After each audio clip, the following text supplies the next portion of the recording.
Bong bong.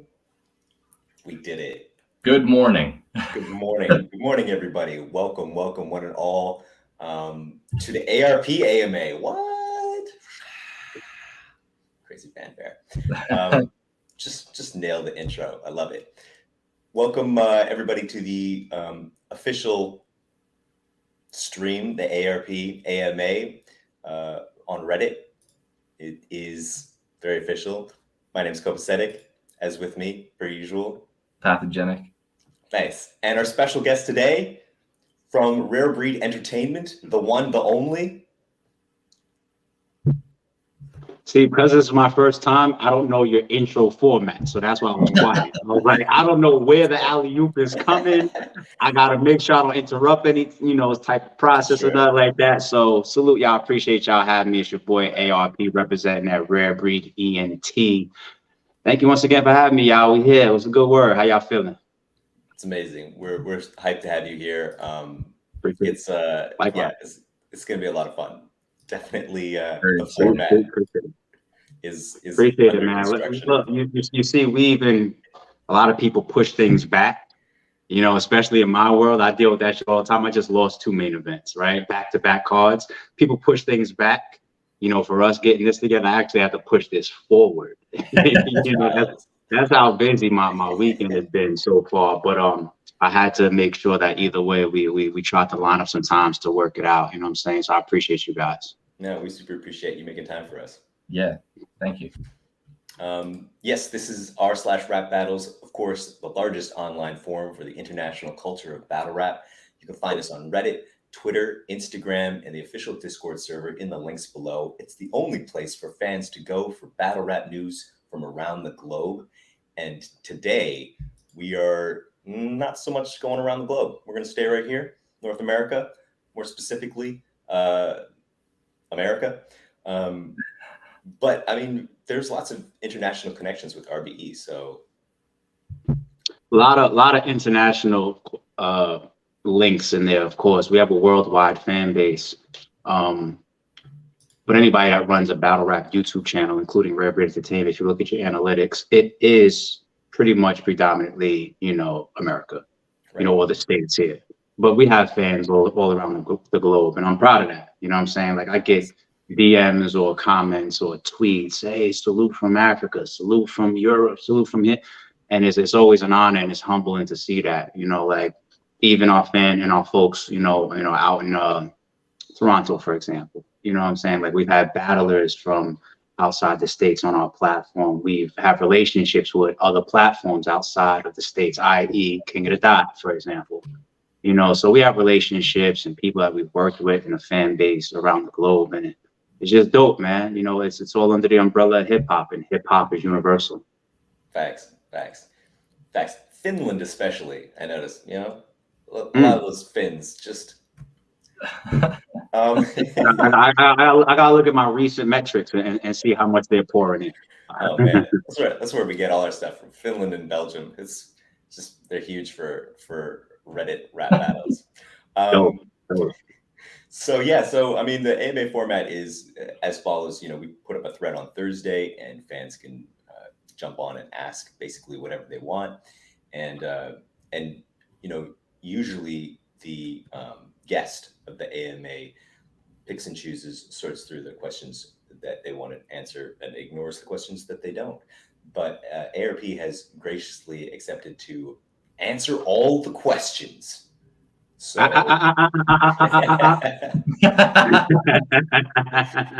got to correct that terminology. What I said is, I'm not fielding any particular questions. I never do that. the amount of detail per answer will always be conducive of the question. So I don't want you guys to be like, so yeah, so that open murder case that we were talking about, give us all the details. And I was like, well, I already said that I was going to be unfiltered, so I got to no. You know what I'm saying? So it depends, but I'm generally like, and for the people that can't keep up with sarcasm and jokes, I don't know anything about an open murder case, right? We're joking, we're giving jestful examples, all right? It's the spiciest AMA that we've yeah. I mean, you got to be careful. I've learned on the internet, like you see people reach with the furthest crap sometimes, but no, the way that's how I've been forever. Whether I'm linking up with some of our well-known media within the culture, whether I'm rocking out with bloggers, whether I'm on my channel myself as a blogger or a podcaster, and I'm taking, questions in super chats or questions that's just coming in on the live chat or whatever. Even in person when I meet people, I don't field and I don't filter. People don't have to come to me and say, look, we want to interview you, but tell me the stuff you don't want to talk about. Well, I'll feel that in flight, in the moment, if there's things that I don't necessarily want to get into. And it doesn't always have to be controversial or the type of stuff that you think people may want to avoid. It could be as simple as, so what's your next main event?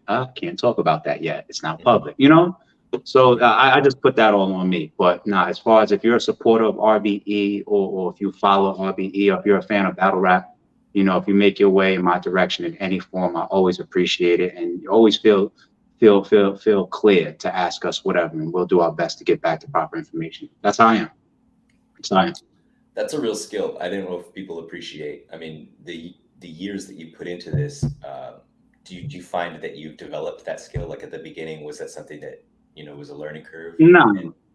I don't think it's a battle rap thing. I think if it's a skill, well, then again, skills can be developed, right? And talents are things that you're born with, right? That's the way it goes.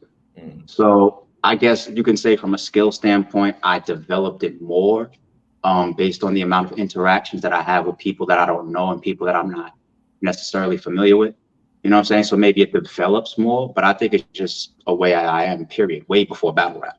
Way before battle rap. If my parents is calling me downstairs because something got broken in the crib, I'm probably going to give a decent answer on the spot of what happened. I think I've been like that as a kid, and then I think there's another side of it where it gives a genuine and an authentic presentation to people that support you. Right. If they watch your interviews or they follow you or they see your feedback or the way that you interact with your fan base, and they see that you're always trying to just pick and choose your spots, then they feel that there's so much that's not on the table for them to understand about what you're doing within your company or the way that you're thinking or what makes you, have certain decisions or how certain things just come to fruition. And I think me bonding with the culture and our supporters, and when I don't want to say fans of battle rap, because sometimes fans of battle rap may not necessarily be supporters of RBE, so in general, I put that presentation out there because I think me being genuine and being authentic has been a piece of the personality of Rare Breed Entertainment. And I think that's something that the fans can understand, that when you're with RBE in any form, at an event, watching us on YouTube, tuning into a podcast, this is the expectation, because that's the personality that we've come to see over the years from the face and from the leader of RBE. So it's just me as a person, man. And I think that's why I give off that type of vibe to people. Yeah, it super comes across. I think especially, we noticed when we were watching the KOTD season 1, you're giving your judgments. A lot of the feedback is about how clear and concise and straightforward your judging was. Appreciate it. Yes, I mean, examples like that aren't even easy when you're being a genuine person. I've declined so many opportunities to judge things in battle rap because I'm going to be genuine, right? And it's just like, oh shit, like that's one of my favorite battlers as a fan. I don't want to be a part of that. I don't want to possibly judge against them. You know what I'm saying? Like shit like that. Right. Bags and Bodies recently. Shout out to my man Holland, the whole Bags and Bodies movement. In Coastal Rain TV. Everybody go subscribe, be a part of the movement.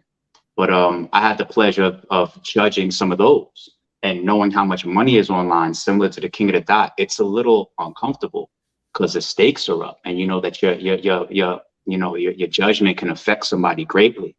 So it's just like, I can't get on these type of situations and be biased. I can't be fake. I have to be genuine. So sometimes I'll even avoid it. Like, nope, I ain't judging shit. Like, Smart. you know, it just comes with it though. Comes with it.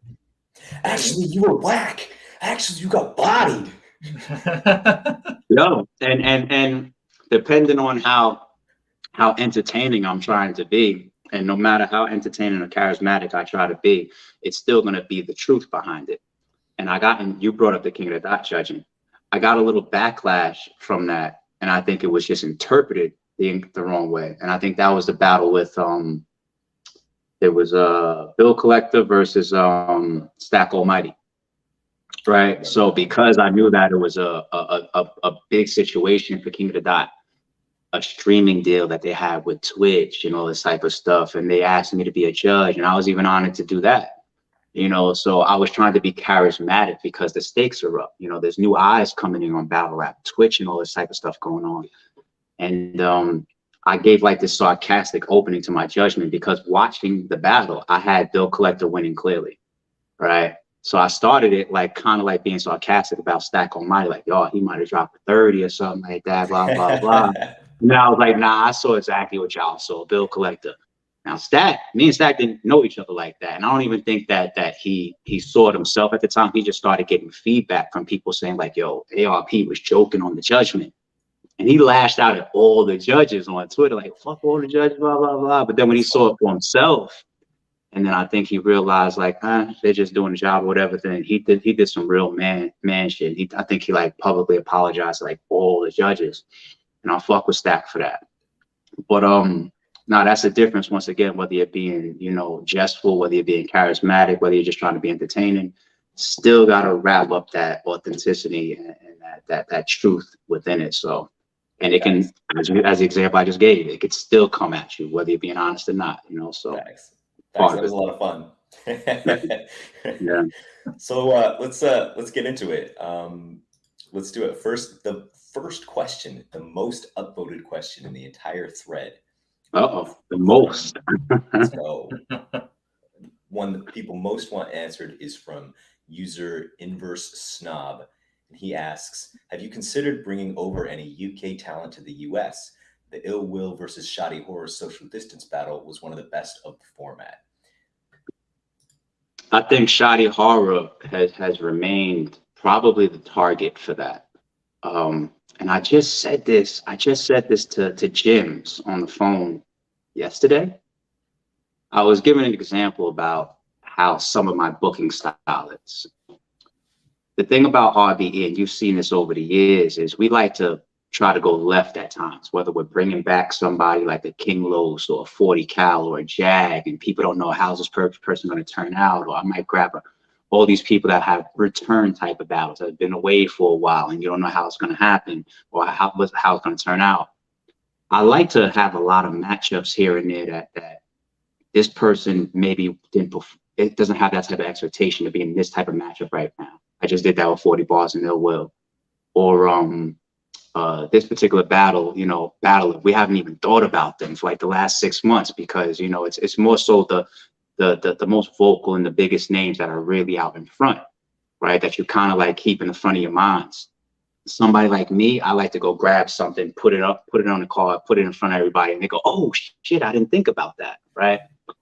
And I said this to Jim's on the phone the other day. I said, Shoddy Horror, he just got a battle that was announced, I think recently, like within like the last week or so. And I was just telling this to Jim's. I was just like, yo, I saw that flyer pop up and it pissed me off. Not hating on the league or anything like that, but because I like, to that whole example I just gave, when somebody is quiet and the battle rap coach isn't thinking about that, and then my next card all of a sudden, Shoddy Horror, oh shit, we didn't think, where's Shoddy Horror been? Yeah, I love that shit. I love it as a fan. I love it as a league owner. So I give all that backdrop to say that I think Shoddy Horror still is the primary target for the first time that we can accomplish that. Me and Shoddy have a great relationship. I fuck with him, past battle rap. He's always been a stand-up guy. Like we talk about politics. We talk about BS that comes up in the culture. We talk about business. We've coordinated, I think, releases before, like all types of stuff, you know, just make sure we're not stepping on each other's shoes and stuff like that. I really, really fuck with Shotty and his talent. You know, he's one of our goats to me too in the battle rap culture. I'm not the person that thinks that there's only one goat. I think there's many goats. I think once you achieve a certain status and a certain amount of, I guess, what you've put in to battle rap and you've put into hip hop and you've put into the industry or you've put into the culture, you can achieve GOAT status. And I think Shotty is one of those guys. So I want to get him over here ASAP. I want to get him over here ASAP. There's nothing against booking folks from any region, any state, any country. I know sometimes it's a little bit harder to pull off. You know, sometimes you're not really, your first thought isn't, oh, let's go book some people that need passports, or, you know, are traveling from overseas, or, you know, that's not always the first thought. People are a little bit more local to their companies and their bookings. But I want to do it. I want to do it. And Shotty Horror is at that forefront. Oh, very cool. Pat, you got one? Yeah. So when it comes to RBE and all the things that you have done as a league, what would you say is the most overlooked thing that you as a league has brought to the table, where people don't really realize it was you that brought that to the table? And if that is overlooked. It's so funny because I feel like the word overlooked is two-sided. You have overlooked in terms of, let's say, just a general fan that's just watching battle rap, just consuming battle rap. I'm buying a stream or I'm watching a YouTube video or whatever. They don't know a lot, and nor do most of them even care. They don't need to care about all the type of impacts behind the scenes. Then you have the people that's in the know, all the leagues, all the bloggers, all the media, all the battle rappers.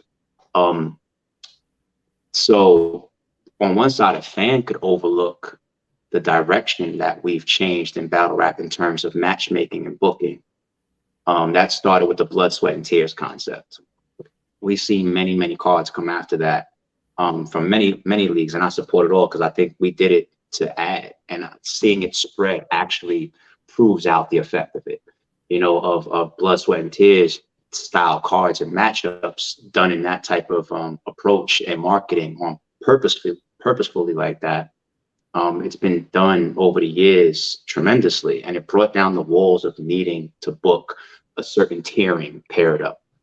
Up and comers versus up and comers only, mid tiers versus mid tiers only, top tiers versus top tiers only, etc., etc. Opened up thousands of matchups. It opened up new business. It opened up, you know, new classics, all types of stuff, new cards, new creativity, right? So depending on whether you're in the know or whether you're just a casual watcher of battle rap, that is one thing that could be overlooked. That was tremendous.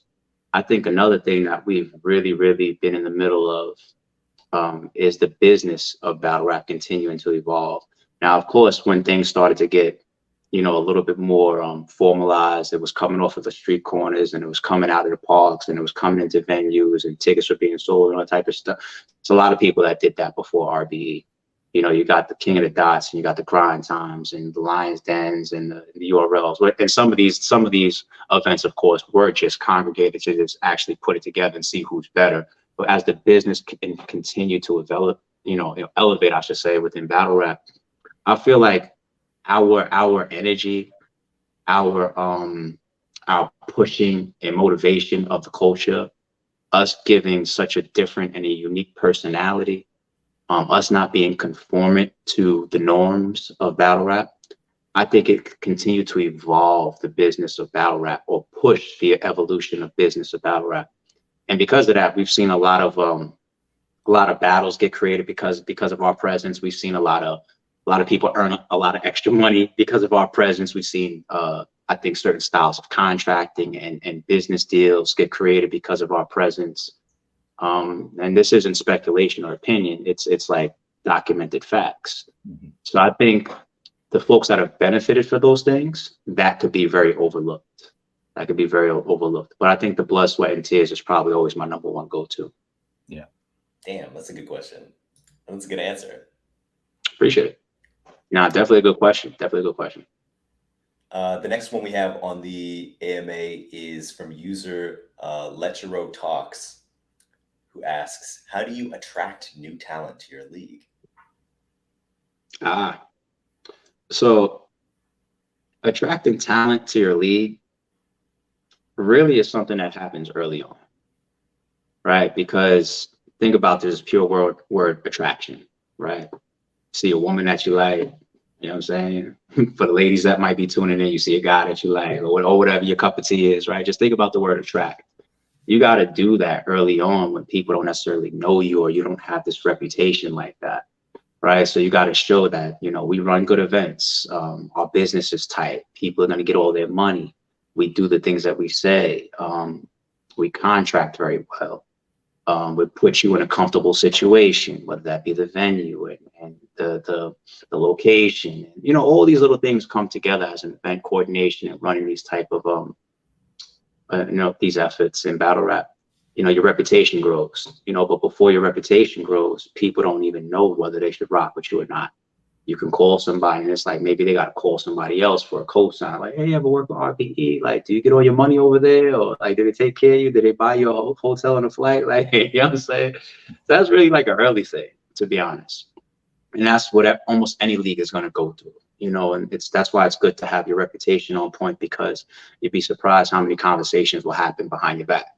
You know, like if somebody calls me, you know, and ask me to put them on or do something with them, like maybe some type of business venture, I might call around because I know a lot of people in this industry and, you know, get some references. It's no different than a regular job. You know, some employers ask you for references. It's the same concept. So that's a back then thing. Now, RBE has maintained being at the front of the culture for at least the last 5 or 6 years, right? You know, no matter how you put the leagues in order, if that matters to you, that never really mattered to me because I know that, you know, the culture pivots like this. You could be your favorite league and tomorrow you could be, they'll say like, oh, you fell off or you're the worst. Like it just pivots all over the place based on what you're doing, what you did last, how your last event turned out, all that type of stuff. But no matter how you looked at us at any given moment over like the last 5 or 6 years, we've been at the forefront. Right. So that within itself is enough reputation to not have to attract. And that's why I used that word earlier on, attract talent. At this point, we're flooded with people attempting to come to RBE. So I start to put people like Lawrence and Winged a little bit more in the front of fielding some of that. You know, years ago, I had to get to the point where I don't watch footage anymore. And that's not a disrespect to the up and comers. It's just that you have to have delegations, you know, like Ant handle this, or Shata handle this, or Lawrence and Wayne handle that, or, you know what I'm saying? You have to delegate to grow and be successful. And RBE has just gotten to a point where I just can't keep up with all the attempts to grace our stage. And that's actually an honor. But I have my whole set of, you know, problems and job functions that I got to deal with. You know, I got to deal with, you know, all these top tiers and mid tiers and whatnot, you know, all that type of stuff going on. But we're flooded. We're flooded with people that's trying to get onto the platform. So, you know, I guess the point of that, once again, is once you get to a certain reputation that you've earned, you don't have to attract the talent anymore. The talent just floods to you. And so coincidentally, is the inverse true as well? What would you say is the thing that a cusp battler or fringe battler that's on the verge of making it to the RBE stage, what would you say is the most important thing for them to focus on to be able to get themselves to that step, to be able to make it onto RBE? Three things, probably 3 elements. Your talent, of course, that's going to be an obvious one.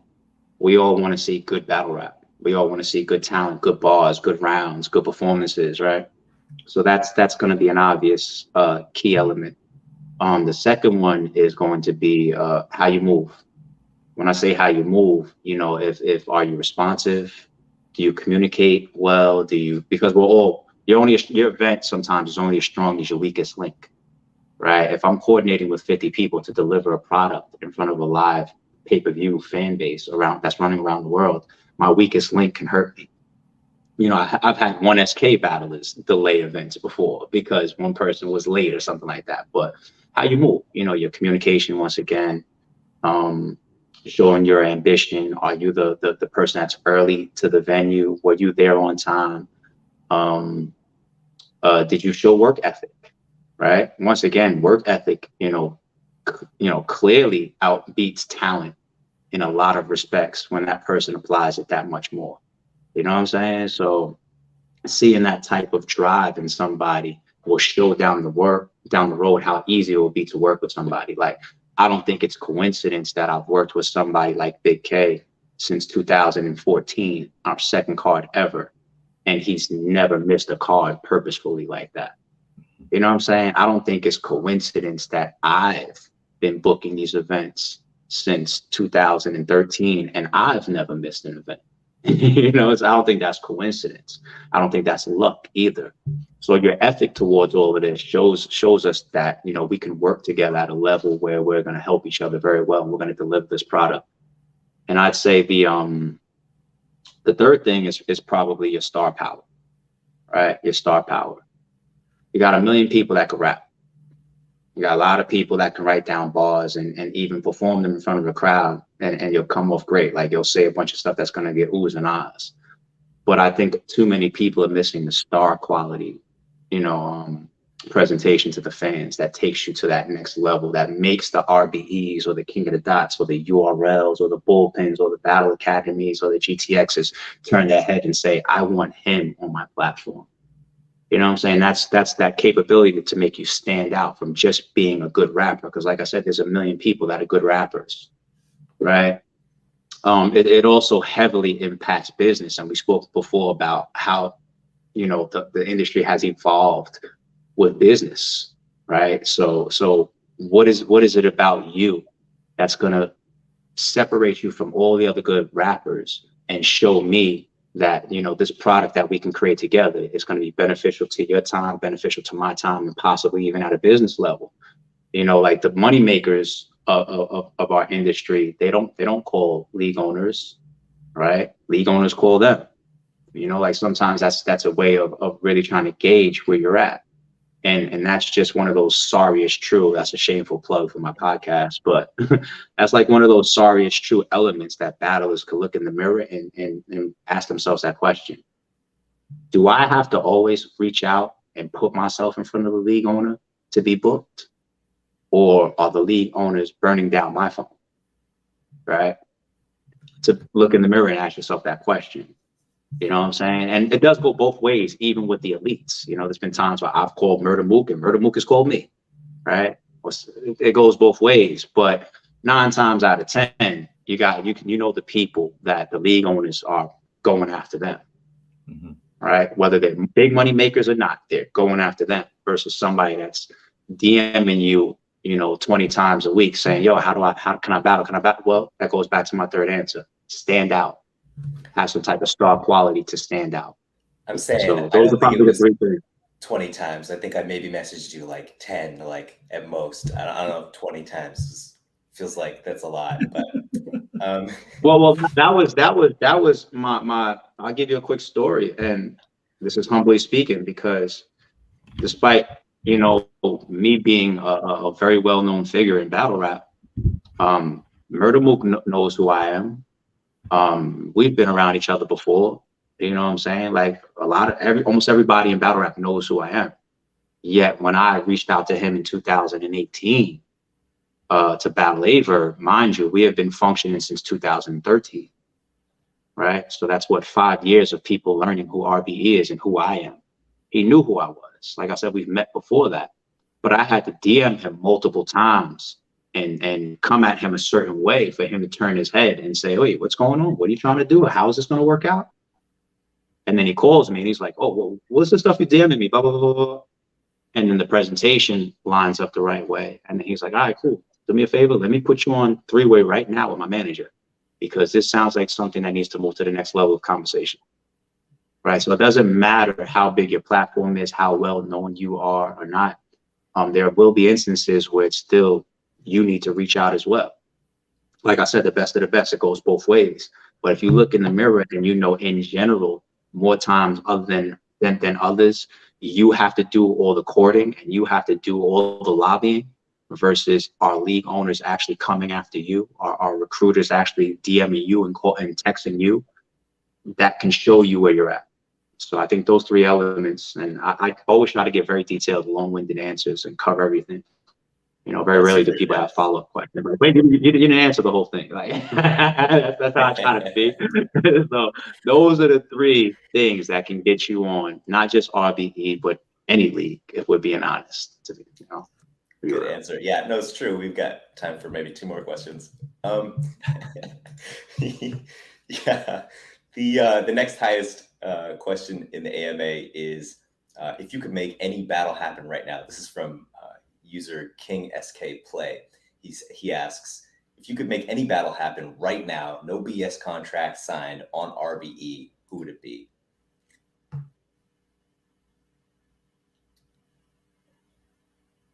Would you? Oh shit! Did we lose connection?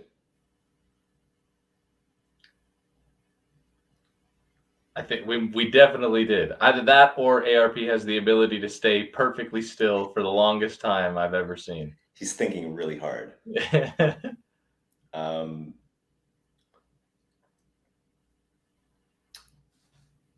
Oh, he'll be back. He'll be back. Is that even a good question? Yeah. Is there any questions on there for me specifically?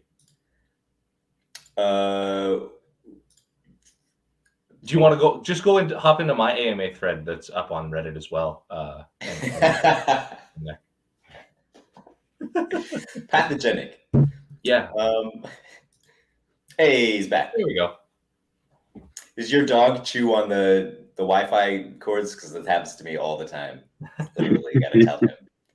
No. You mean the router cords or the Ethernet cord? Can't chew on Wi-Fi.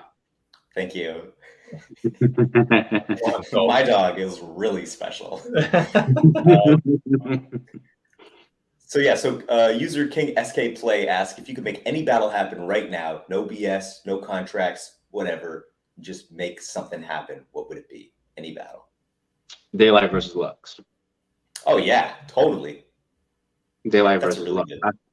Yeah, I think there's only but so many of those battles left. Looking at over the last 5 years, right? Because you got to trend. You got to trend any industry that you're in, whether it's as a business person or as a fan. Trend how many stars in battle rap have been created over the last 5 years of battle rap. True stars. Like, let's not throw that word out there lightly. It's probably less than 10, right? Like a star could be that has come over like the last 5 years, could be like a New Jersey twerk, right? We don't have 10, 15 New Jersey twerks that have been birthed in battle rap over the last 5 years, right? So because there's not a rapid rate of stars being created, some of our biggest opportunities and battles that are yet to happen still are formulated from people that are already very, very well known and been around for a long time. And because of that, and they've all been battling for so long, some 5, 6, 7, 8, 9, 10 years, that means that the pool of these type of battles is very, very small of what's remaining, right? So Daylight and Lux is one of them. Mook and Briz could be one of them. Hitman versus Geechee Gotti could be one of them. Once you get past those three, it starts to get a little hazy. And that's good, that's bad, depending on your perspective. But that's probably why it was so easy for me to say Daylight and Lux, because the trend of battle rap hasn't created 10 of those mega we need to see. If battle rap stops tomorrow, we want to see these before it stops. I don't know if we've got 10 of those right now. So facts. Good answer. Damn. Yeah. Like immediately as soon as you said that, I was thinking 100%. That is probably, if you asked Reddit, that would be the #1 answer, is that they want to see it. Yeah. Supposedly it was supposed to be happening. We're in December now. I know they were promoting that it was getting done by TDE. I don't know what happened with that. I haven't seen any promotion yet. I know Lux has said that. I think Daylight has said that too. So Daylight's been saying it for a while. So you sort of take it with a grain of salt, right? Like, well, that's Daylight. Well, that's what he's created for himself. He's put himself in a position over the years where you're never sure, you know, how to take some of his statements, right? But Lux saying, I don't know why either. I don't know how he got to that position. But Lux doesn't have that reputation. People don't look at Lux like that. Lux has been saying it. You never know. Or maybe they changed their minds. Maybe some other business has come into play and made some type of offers and asked them to hold off. Like, you just never know. So yeah, I haven't heard anything about that, but hopefully it happens soon. Cool. Pat, you got one? So this is more of a personal one that I've been wondering about. When it comes to the idea that there are King of the Dot battlers, there are RBE battlers, there are URL battlers, and they're only good on those platforms. Where does that come from? And is there any merit to that? You as a league owner, do you look at it and say, okay, yeah, I can't book that guy because he's not going to do the same thing here that he does on King of the Dot or on URL? Or is that just a fan created idea? I don't think there's any real merit to that. And the reason why is because there's a laundry list of examples of the opposite happening, right? We've seen that with our own eyes, right? I can call a lot of battles like that are on each platform that have battlers from elsewhere that have given classic performances. So that's already disproven. Where the narrative may have come from, if I had to guess, possibly from any type of competitive type of energy. Not everybody is a fan of multiple companies or multiple leagues thriving within the battle rap culture. Some fans aren't even a fan of that, right? Like, everybody has their different way that they think that the industry of battle rap culture should be ran, or it can grow, or more classics can come about, depending on where you stand with that. So that could be where narratives like that would come from, people that want things to be more restrictive. But it's already proven, you know, I've had battlers come from elsewhere that have given us classic performances. I'll give you one right now. Pat Stay, rest in peace, Pat Stay. Pat Stay is the first league that comes to mind when I hear his name is King of the Dot. Clearly. That's where most of us know him from. His championship title battles and some of his biggest looks, his biggest main events, his biggest promotions, you know, his deepest resume, King of the Dot. I don't think anybody disagrees with that. That's another fact that can't be disputed. Yet, Pat Stay, and it's an honor to say, and once again, rest in peace, it's almost eerie to bring it up, but he had a recent interview before he passed away, I think, on 3 Letterman. And he was saying that his own favorite performance, this is from Pat Stay's perspective, his favorite performance that he's done is the Danny Myers battle, which was on RBE. That was only the second time that we've ever worked with Pat Stay. His debut on RBE in New York was versus Averb. That was 2018. And then right after that, we had him on the Rare Breeze card that had the main event of Murder Moves Return versus Averb, and he battled Danny Myers. He says that's his favorite performance. So how does somebody come to a different league, have what they themselves as one of our GOATs and pure top tier veterans label as one of their best performances, unless they're capable of performing at their highest elite level outside of their home league? You know, it's just undisputable facts. So that doesn't happen. So I think that when people would say that, either they're being closed-minded or it's coming from a narrative of people that don't really support the movement of battle rap or the expansion of multiple opportunities or platforms within the industry. They like to gravitate towards teams and make it like a competitive thing, right? That's cool. Being competitive from a team standpoint is fine, because that means that sooner or later the Lakers got to go to Madison Square Garden and play the Knicks, or, you know what I'm saying? Like, you could still have the cross, but that means that comparison means that the battles are still happening, right? I think the difference would be like, if the owners of the Lakers, you know, Jimmy Buss and all of them is just like, oh no, like we're never playing the Knicks and we're never going to New York, like you know what I'm saying? So it's just like, you know, it depends on how you look at battle rap as an industry, a culture, and as a pure form of hip hop entertainment. Fire. User Dante Hicks, that's a good reference. User Dante Hicks asks, thanks for all these years of dope battles and cards. Do you have some ideas to help build the brand of Bricks, like some kind of event where RBE young battlers would be facing RBE top tiers? Seems like Oh man, Dante, that person better go do his homework. There's something that we invented called blood, sweat, and tears. he may have missed that one. Let's ask another one.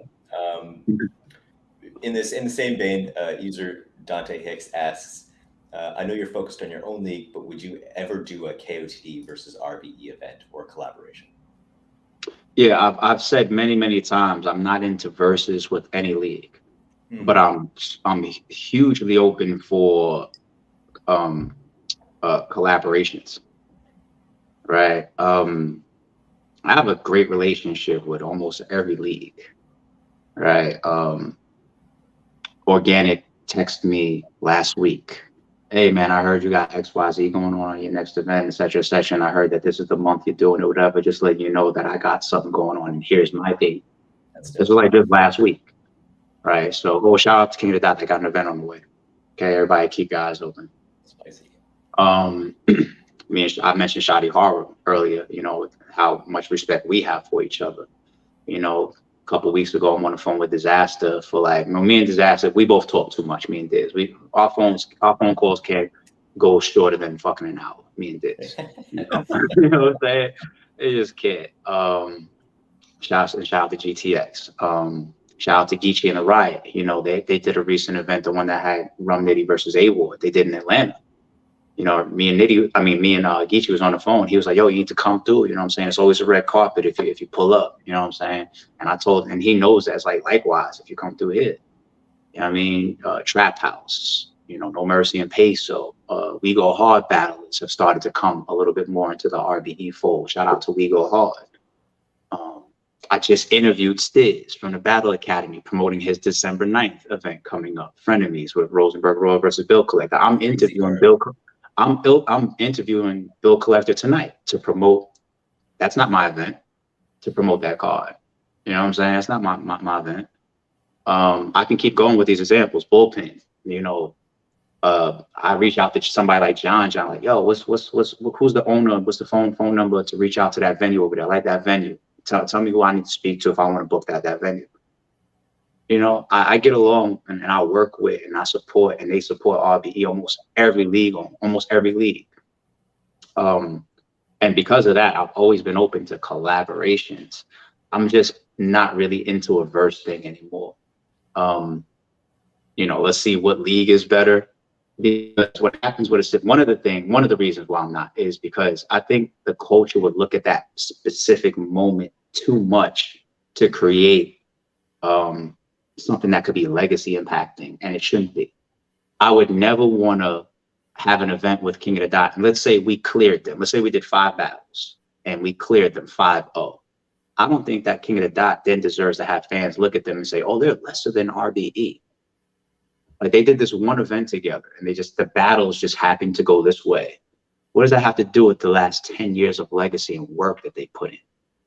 You know, and that's one thing that fans will mark off and do, like for history, like with leagues, if they go against each other. I don't think that's deserving. I don't think that's fair, but that's just how the world works. So that's one of probably many reasons why I wouldn't do it. But collaborating, because I support so many of our fellow leagues and platforms, is something I would do. Super fire. Really good answer. When it comes to being a league owner, being a blogger, being a judge at times, especially in high stakes situations. You better not ask me what's the hardest. No. I was gonna say, what's your favorite? What do you get the most enjoyment from when you're doing any of those 3? That is a dope question. that might be my favorite question so far. And it's not one specific, to be honest, and I'll break down the reason why.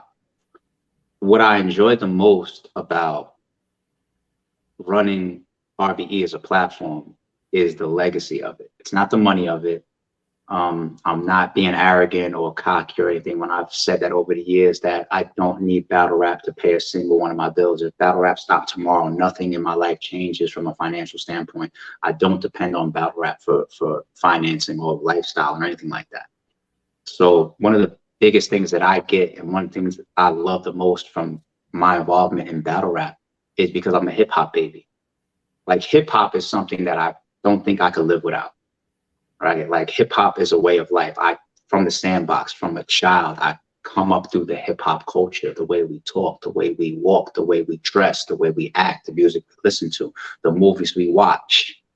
It's part of who I am as a person. A form of hip hop is battle rap at its purest form, right? So me being involved in hip hop at a notable level creates something called legacy.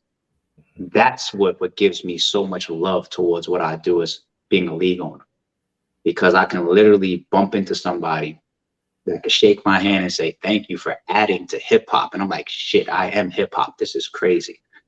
Like, you know what I'm saying? Like, I'm born into hip hop. You know what I mean? So having the legacy and being a part of something that is so important to me at that type of level where I impact other people is so dope.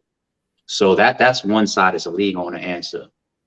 The blogging side and the podcasting side, I have a lot of love for that as well, is because whether I'm on camera, whether I'm doing it for battle rap, or these cameras are off and you knew me in my personal life, it's the exact same person.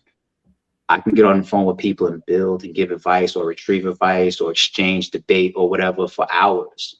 I have a passion for that. You know, my dream job as a child used to be a psychiatrist and just get paid for my opinions. You know what I'm saying? Like a marriage counselor or some shit. You know what I'm saying? Like a fucking analyze this type of guy or some shit like that. You know what I'm saying? Where I could just help people, where it's just like, yo, man, this is going crazy in my life. You know, what do you think? And I sit down in my office with you for 30 minutes and we figure out the best way to, you know, to make your next move.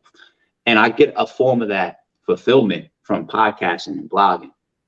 Because a lot of my podcasting, for example, is just my own opinions. Like, I'll mix in facts to make my point, but it's my opinions. You know, I could talk about, like, let's say, rest in peace, the PNB Rock murder. I can give my opinions on the people involved, or how maybe as a people we could all try to avoid this, or what we can take from it, or whatever. And it's like, I feel like I'm putting positive things into the world.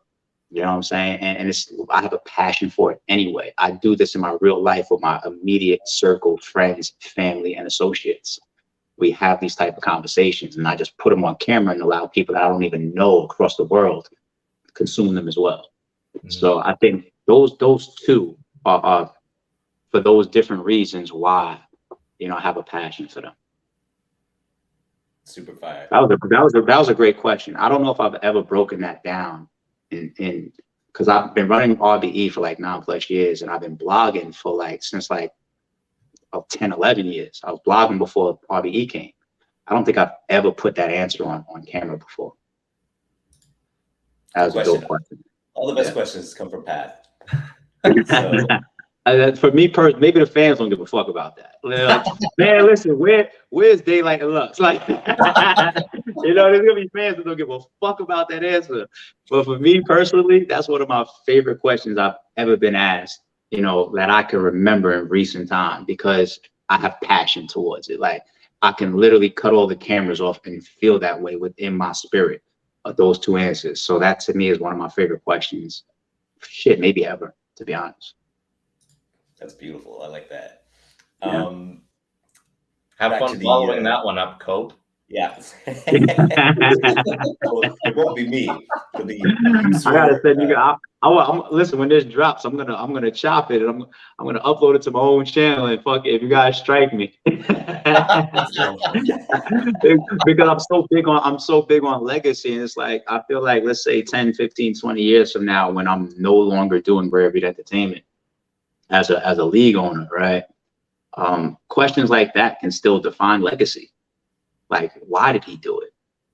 We heard all these times that, you know, that's not even how he puts his own food on his table. Like, why did he do it? Like, we've seen all the ups and the downs, and we know how battle rap can be, and lawsuits and fights. And I've literally been in fights. I've literally been in lawsuits. I've literally had losses of tens of thousands of dollars. Like, why? That answers a lot of the why. Real shit. In that same vein, user you Olgabe, I'm gonna say, asks, what made you want to start your own league, and how did you first go about it? Yeah, so once again, because I was a blogger before I was a platform owner, the first step, like I mentioned, is hip hop. I'm a hip hop baby, right? So me being a hip hop baby, gravitating to battle rap was natural. And battle rap, me gravitating towards that was way before the YouTube era. That's, you know, high school hallways. That's us beating our hands on the lunch tables and trying to make up these little freestyles and who was the best rapper in the school and shit like that. So gravitating to battle rap as it began to get, I guess, a little bit more formalized was easy for me. Then I started, you know, traveling to a lot of these events. Like I was going to Toronto, I was going to Cali, I was going to Jersey, I was going to Detroit, I was going to St. Louis. Like the Triumph Over Demise event, you know, was the St. Louis one that had like Young Ill versus Old Red and Hitman versus Math. I might go to Detroit for like the card that had like Calico versus Daylight, that one round. That's where it started. Like, don't do that. That's where all that started. You know what I'm saying? Because the crowd was heckling Daylight, and he responded by saying, "Don't do that." And that's where all of that comes from. That event, you know, like traveling shit like that, going out the country to fucking Toronto and hanging out with King of the Dot and seeing their events, pulling up on URL events. You see me in their footage, some of their early footage. You know, when Smack's Big was like my shit. You know what I'm saying? Like, you know what I'm saying? Like, you see this. He's like, this is all documented footage of me being there. And me going to these events at the time, there wasn't live pay-per-view. Nobody was, well, there was, but nobody was doing live pay-per-view. Nobody was doing VOD. To know what happens, you had to be there. That was really the core. Like, you had to be there. And now, you know, some of it, of course, then started to come out on YouTube, but it really was being there was the essence. Like, there was a time where the biggest piece of battle rap financing was door money.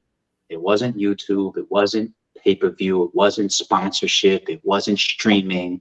It wasn't VOD. It wasn't merchandise. It was whoever showed up and spent the ticket price at the door, right? So I was flying and going to all these events just as a fan, and being a part of those live events, I was tweeting a lot.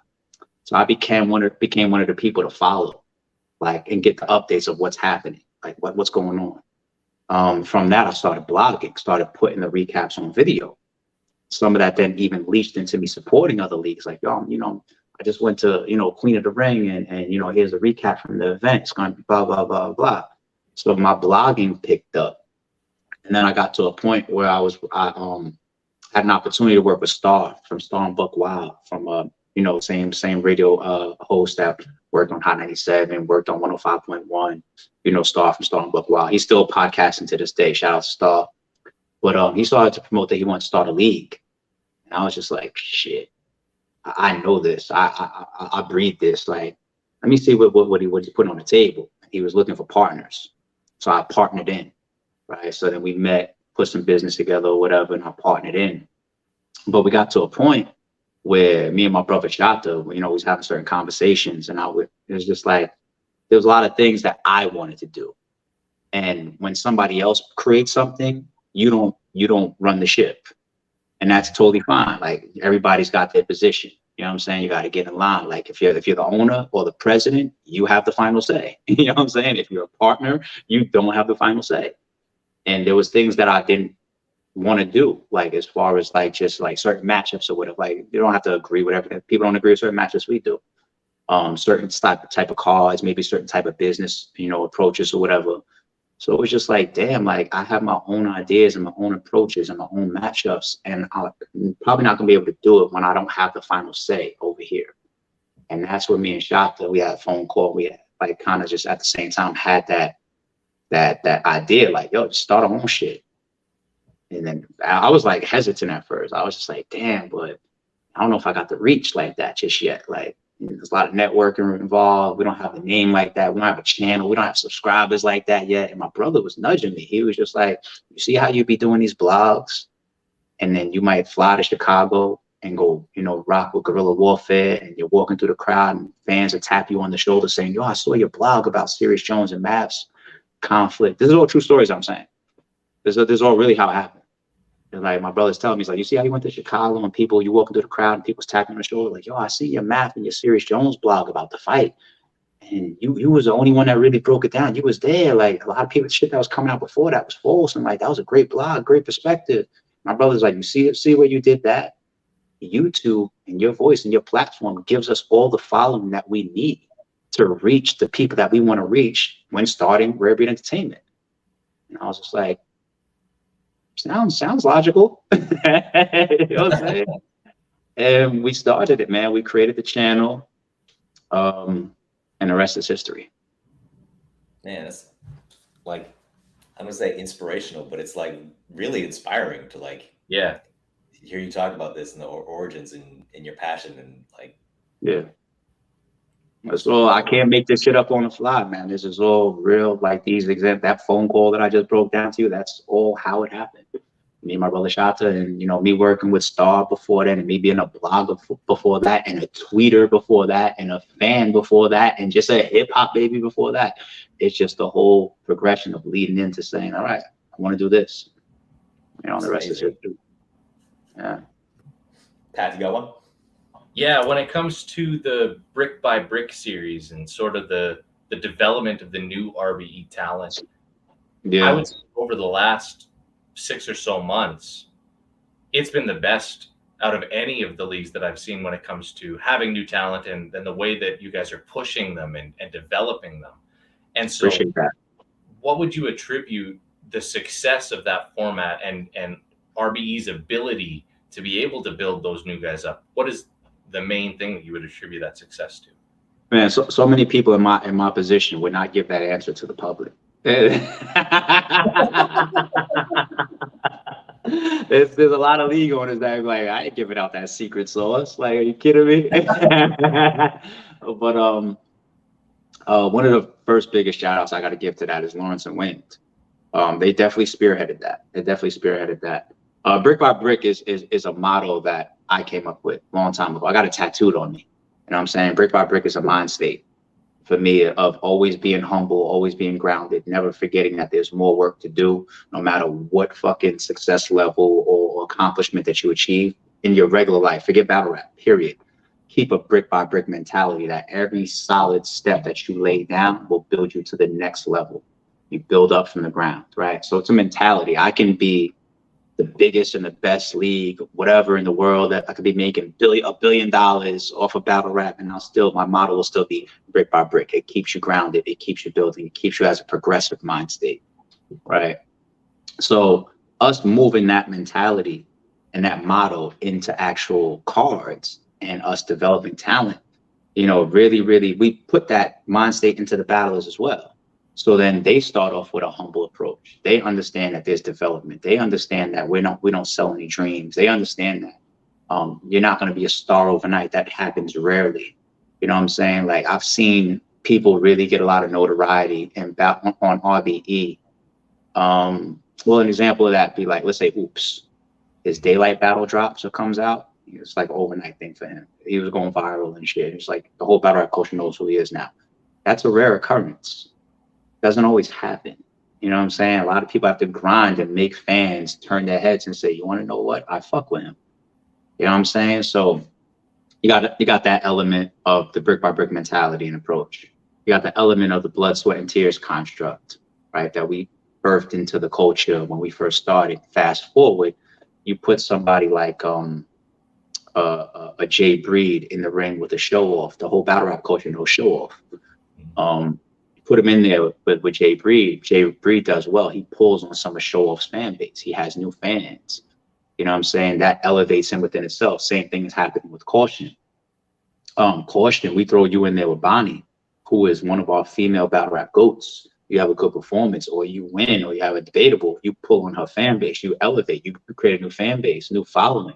Then you go over to Chrome 23 and you start winning over there. You start to move up. So that brick by brick and that blood, sweat, and tears type of construct, those two things start to come together then, right? I think another element is how we group them together. From the outside looking in, I've never seen a league before develop talent in a way where the talent wasn't independent to themselves. If you have, like, let's say, King of the Dots development system, or the PGs on URL, for example, like, these guys are just independent. Like, it's everybody for themselves. Everybody fight for yourself. There's a new talent guy that's coming into King of the Dot. Now go fend for yourself. Go show us the GZs, right? Whereas in RBE, the guys that we brought in for our development, we put them in an ambiance, in a scenario where it's like, you guys are together. All right, you guys fend for each other now. You guys fight for each other. You guys promote each other. You guys argue for each other. You know what I'm saying? It's like that's where you see the whole, like, yo, we're a brick. I'm a brick. I'm a brick. Right. So there's a union amongst these new guys that are being developed. That's never happened before in battle rap. That's probably the third element as to why you would say, I think RBE has the biggest impact over that we've seen for a development process. No other league has ever done that. And you see the impact of it, of these new, let's say 10, 20, or 30 faces that are still coming up. They don't have a lot of views or big following yet, but they're all together. So do you want one person in the room screaming, or 30 people in the room screaming to get attention? Damn, that's smart. That's why I say a lot of people would never give out that secret sauce. But I don't mind giving things like that out, as well as like blood, sweat, and tears as a construct, and watching other leagues consume it. Because like I said, I'm big on legacy. So I know as we go across the battle rap timeline, if you know battle rap, people like, I know where that changed. I know where that direction within battle rap comes from. I understand who did that first, or who did that, or who helped there, or who changed that. And I think we have a lot of those in battle rap. So that's fire. I think it's something that goes underrated is your job as a promoter is to understand and maximize the psychology behind getting a battler invested in their matchup, getting a battler invested in their that's a great statement you just made. One of the reasons why that's a challenge within itself is because, forget battle rap, forget hip hop, just in general life, you'll always come across people that have different levels of ambition, right? You can separate the millionaires and the super successful people from the people that just sit on their couch smoking weed all day watching YouTube videos, right? You have different levels of ambition.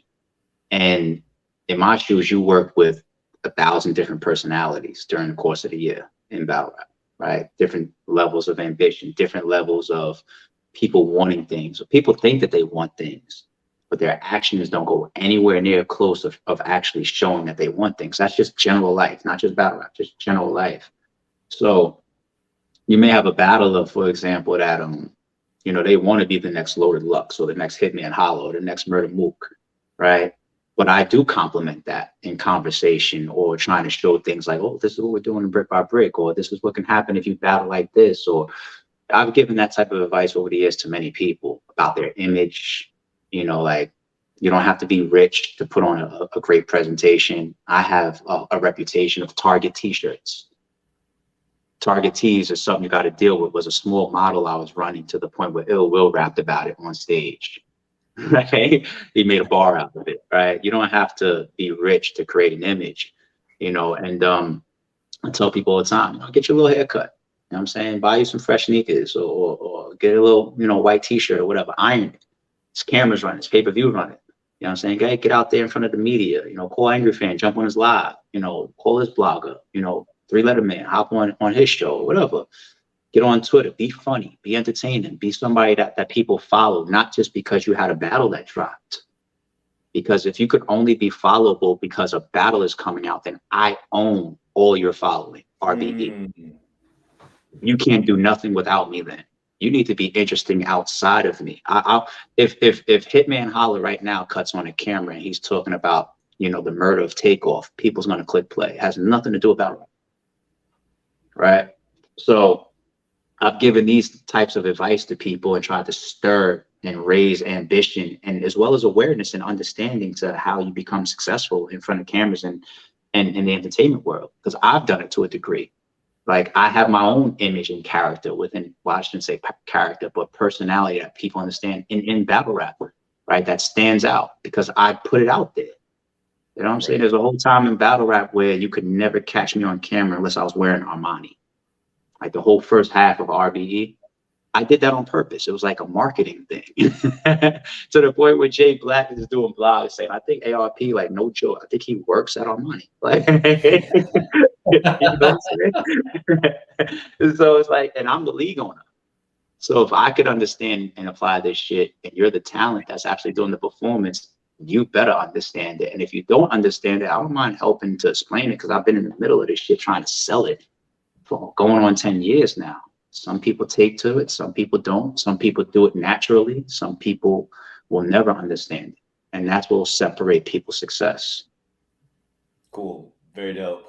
We're going long here. This has been an amazing AMA. So maybe Sure. one more question from the YouTube. Quadre shows up. What's up? The homie, Quadre, what's good, homie? How you?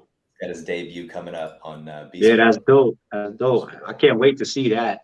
Maria Wana asks, what's the hardest thing as a league owner that you originally thought was going to be easy? The hardest thing as a league owner? Oh my God, that's such an easy question. It's a shitty answer, but it's the easy question. The hardest thing that I thought would be easy is tied to professionalism. What happens is you come into an arena dealing with people that you've never met before, you don't know before, evolving business ways that you would never predict. For example, bad business, right? Or other league owners that do certain type of practices or actions that you would never agree with or you would never do yourself.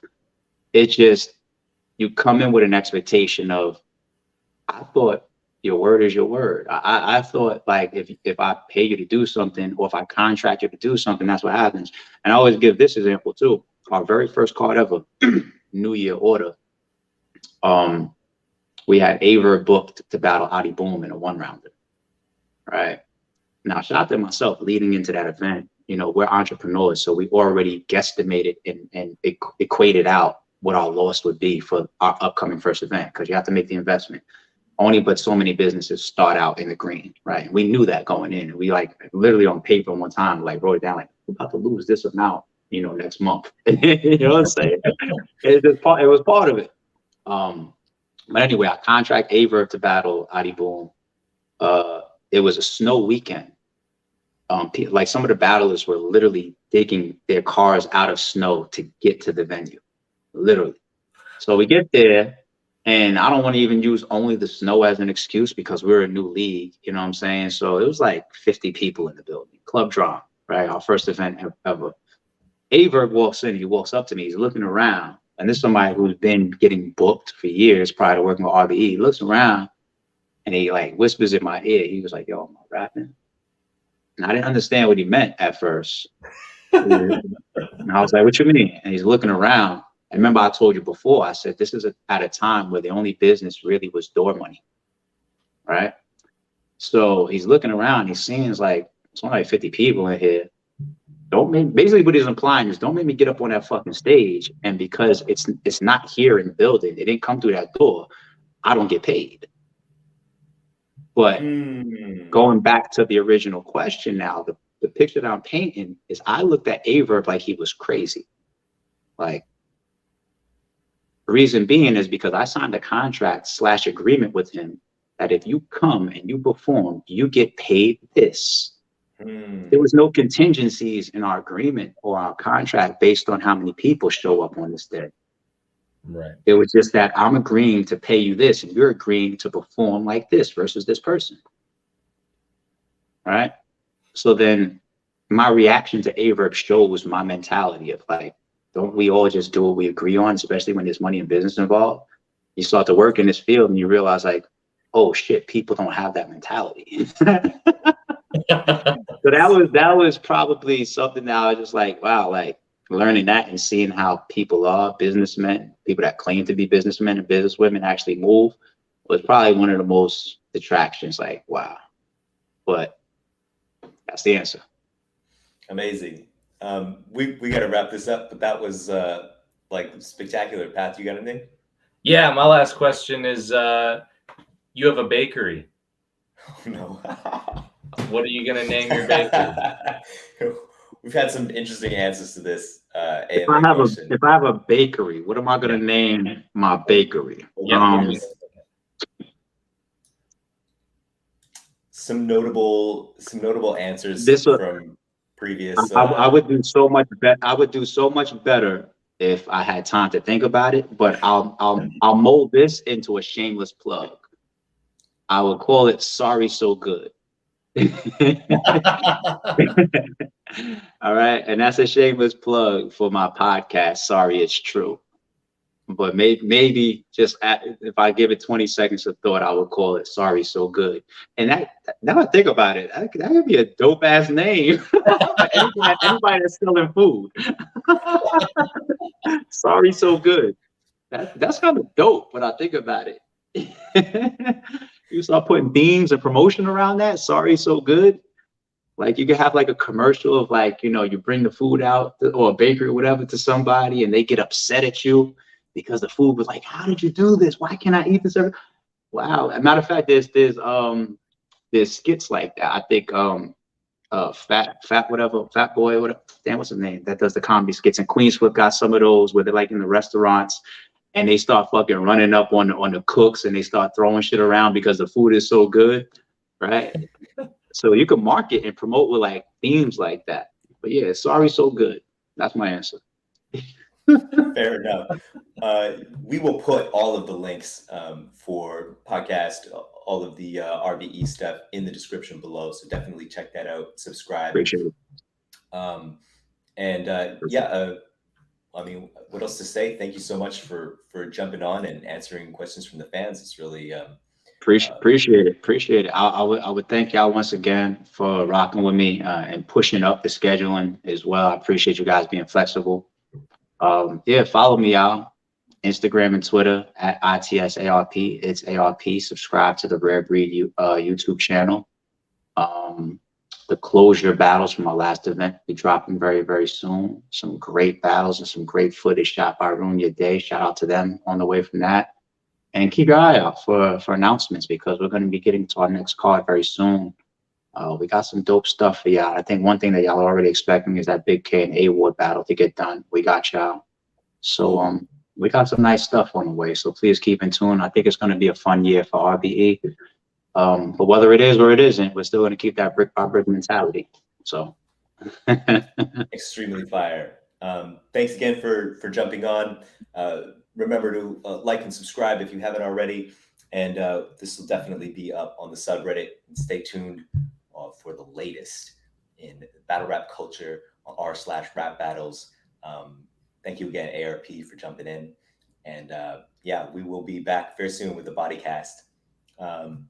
Cheers. Salute, y'all. Appreciate y'all once again. Sorry, it's true. RBE, brick by brick, y'all. Bang, bang. And we're out.